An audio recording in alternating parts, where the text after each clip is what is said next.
This book doesn't just begin the Bible, it explains why the world is broken and what God planned to do about it. The book of Genesis is more than ancient history. It's the foundation of the Bible, answering humanity's biggest questions. Why do we exist? Why is the world so messed up? And where is all of this going? The answers start right here, at the very beginning. Genesis opens with a bold declaration. In the beginning, God created the heavens and the earth. Creation isn't chaos. It's order, purpose, and design. Light, land, sea, life each created by God's powerful word. And humanity is the pinnacle, made in God's very image. We weren't an accident, we weren't meaningless. But something goes wrong, very quickly. Before we get to that, if you want clear, cinematic explanations of the Bible without confusion or fear, like this video and subscribe now. This channel breaks down scripture so you can actually understand it. Because Eden wasn't meant to end the way it did. Eden isn't a fairy tale. It's a sacred space where God walked with humanity. Adam and Eve were given complete freedom and just one command. The forbidden tree wasn't about a magical fruit. It represented a choice. Would they trust God's wisdom or try to define good and evil for themselves? And then, the serpent speaks. The serpent doesn't force them to rebel.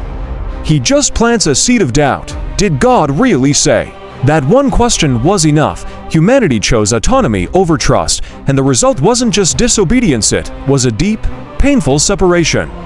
Sin entered the world, and death followed right behind. But even in this dark moment, God already has a plan. In the midst of judgment, God gives a promise of hope.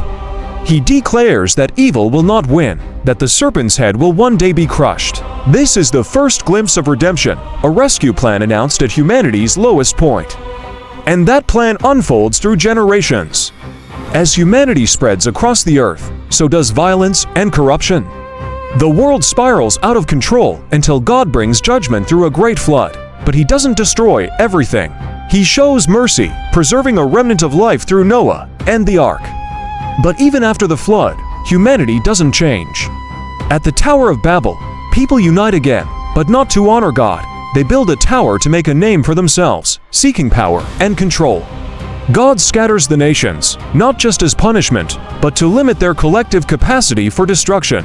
And then, out of all the scattered people, God chooses one family. He calls a man named Abraham, not because he was special, but because he was willing to trust. Through Abraham, God promises to build a nation and bring blessing to the entire world. What humans intended for evil, God masterfully turns for good. So, the book of Genesis isn't just about beginnings, it's about direction. Despite constant sin, failure, and rebellion, it shows that God remains faithful. He works through broken people to move His plan forward.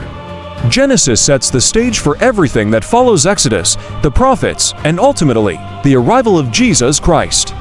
If this helped you understand Genesis, subscribe and like this video. Because Genesis isn't just the beginning of the Bible, it's the beginning of God's unstoppable rescue plan.